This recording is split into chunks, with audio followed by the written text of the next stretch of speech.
大家好啊！嗱，話說喺1個多月之前呢，我就喺深水埗鴨寮街呢一邊，用最平嘅價錢買咗2張嘅上網卡嘅。嗱，點樣平法呢？一張咧就60蚊，一張咧70蚊嘅。70蚊嗰張咧自稱啊就係呢個用量王嚟嘅，就中國大陸同埋澳門上到網啦。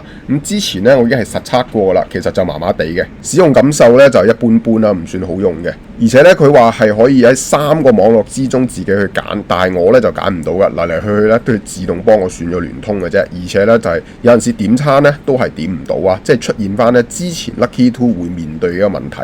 咁但係咧同時間我買咗另外一張咧，就係中國內地、台灣、澳門可以上到網，咁兼且如果你實名登記嘅話咧，香港都上到網。嗰張卡咧仲平啊，60蚊嘅啫。不過中國內地同澳門、台灣呢一塊咧就共用5GB 啊，相當之少嘅。有啲人可能會覺得唔夠用啊，反而香港咧佢係俾10GB 嚟嘅。嗱，呢張卡咧我最近就已經開咗嚟實測㗎啦，可以講聲，如果以 Lucky Two 嚟計咧，亦都係算令我喜出望外，因為之前 Lucky Two 遇上嘅問題喺呢張卡上面咧係完全見唔到，即係話數碼點餐、數碼俾錢等等，全部都冇問題㗎。咁簡單講，除咗嗰個用量係比較少之外咧，其他啲使用上咧就見唔到有慢點啊，或者係特別慢嘅一個情況，甚至乎之前點唔到餐嘅情況，亦都冇再出現啦。因為為免咧部分人士未必咁有心機睇晒我成條片，所以我先將個結論咧放咗喺前面呢一段説話裏邊啦。反正就係60蚊係抵用嘅，不過個流量個數據係比較少一啲。咁接下來咧就講講我自己買咗呢張卡嘅時候啊，喺未開卡之前，即係純粹咧講解下我自己對 Lucky Two 嘅睇法，兼且就係之後開嚟用啦，實際使用情況嘅實測到底係點嘅。深水埗嗰度啦，買呢2張卡嘅一個情況啦，其實咧好坦白講，呢2張卡咧可以上網嘅地方唔多嘅，唯一嘅優勝之處咧就係夠平。嗱，先講 Lucky Two 呢張咧，其實之前都見過㗎啦，咁啊4地上網啦，中國內地、台灣、澳門，最後加埋香港，咁咧香港就有10GB 嘅，其實中國內地、台灣同埋澳門淨係得5GB 嘅啫，流量嚟講咧係相當之少㗎，即係你係作為一個備用，咁佢有5G 嘅網絡㗎。不過想同翻大家講，由於 Lucky Two 咧之前我自己感覺就真係好麻麻，所以咧一直以嚟我見到佢個卡咧就冇特別想話再買嚟試，因為之前試過咧日本同韓國嗰張咧藍色嘅，咁就麻麻地係啦，咁所以後來我就冇乜試 Lucky Two。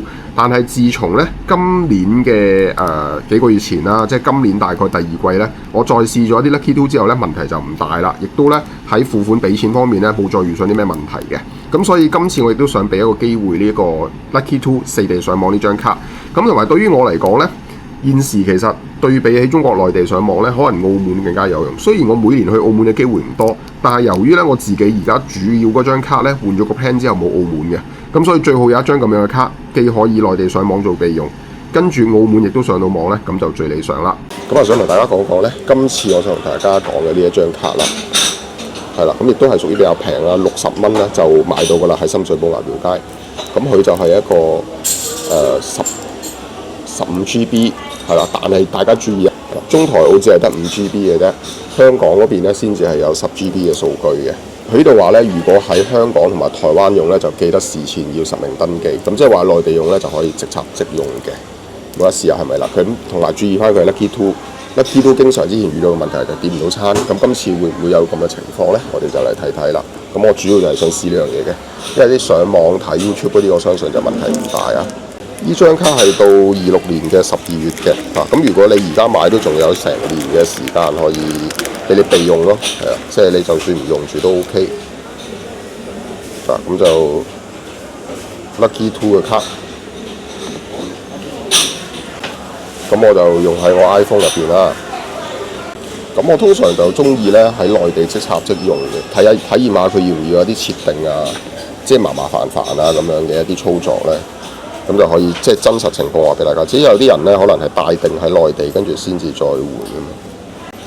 上次70蚊嗰張嘅體驗就麻麻地嘅，睇下呢一張60蚊嘅係點啦。但係唔同嘅，因為呢張係 Lucky Two 啊嘛。嗰張70蚊咧係話有得選台，但係最終我都係選唔到台。咁啊攞咗出嚟啦，咁而家得翻個套嘅啫。嗱，俾大家睇睇新插嗰張卡咧。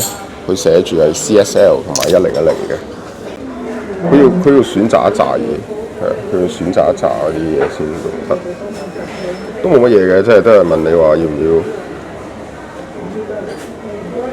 又話問你要唔要更新啊嗰啲，全部都稍後啦嚇。不過有啲煩咯咁嘅問法，咁我索性就將我主要嗰張關咗佢先啦。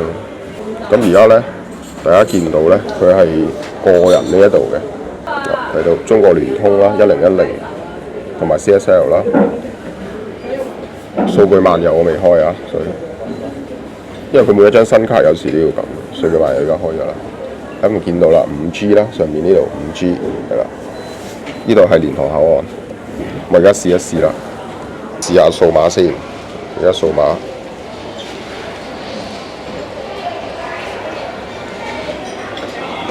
嗱，質素咧就 OK 啦，冇乜問題嘅，係啦。咁我相信大家唔需要我真係俾錢啦。咁我稍後都會有啲場景我會試到嘅，我相信，好冇？咁而家暫時就初步睇又問題唔大，我睇下上 YouTube 先，隨便攞段新紮師妹好好笑嗰段啦，阿黃浩然扮鴨。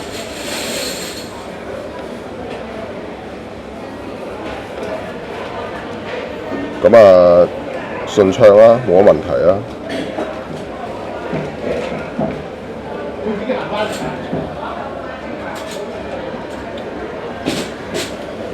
冇乜窒嘅，係啦。不過而家變咗 4G 啊，大家留意。頭先係 5G 嘅。咁一陣我都會留意住今日用呢張卡嗰個整體使用情況嘅。好啦，下一個付款嘅場景啊，蓮塘買牛丸掃佢嗰個二維碼俾錢，唔需要點餐嘅部分嚟㗎。好，呢度。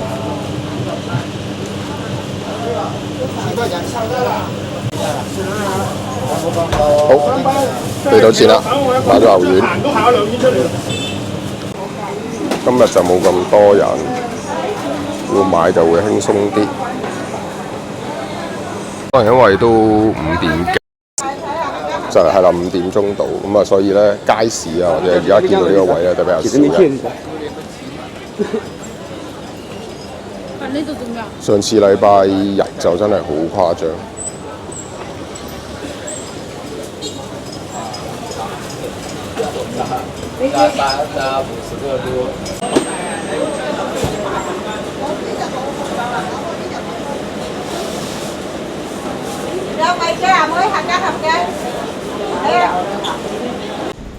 跟住咧就到呢個元記雲餃，即場食佢一碗雲吞，掃碼點餐俾錢。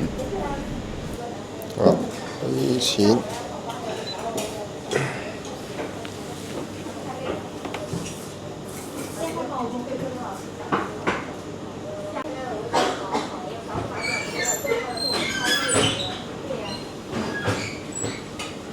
好，俾到錢冇問題嘅，點到餐。而家俾錢35。下一個消費場景，剪完頭髮掃碼俾錢。俾錢係冇問題嘅，呢張卡。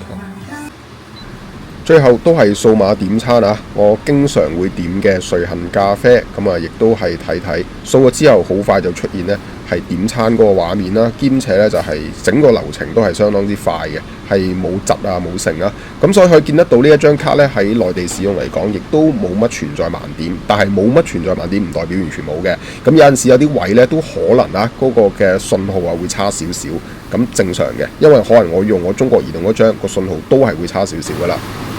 呢度變翻5G。反正咧使用呢一張卡嚟講啦，掃二維碼直接俾錢，掃二維碼點餐，展示二維碼俾錢等等，全部都冇問題嘅。另外仲有一個支付嘅場景呢，就係用美團去俾錢，都係冇問題。因為當日呢，我臨走前呢，就係用美團去購買一個甜品嘅優惠啊，直接美團度買都係冇問題㗎。嗱，咁今集咧分享呢一張喺深水埗鴨寮街用60蚊港幣就可以買到嘅一張 Lucky 2嘅上網卡嘅實測講解咧，就嚟到呢一度啦。咁對呢一張卡咩意見，歡迎留言講講啦。我哋下條影片再見。